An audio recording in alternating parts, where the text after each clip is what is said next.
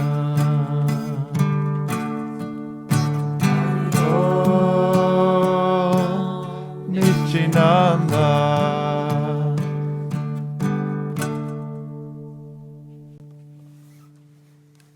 Haribo.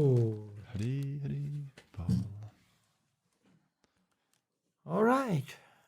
Thank everybody for joining us. Yeah, thank you everyone for listening. Very important. Yeah, don't forget to send in your comments. Yeah. If you haven't done so already, subscribe. And thank you very, very much, Balakhilya. Really. Thank you.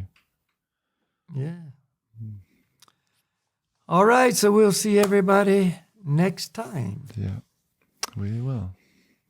Looking forward. Thank you. Thanks Slava for his technical expertise. Of course. Yeah. Thank you, Slava. Namaste. Okay. Thank you. Namaste, Haribo. Haribol, Haribol.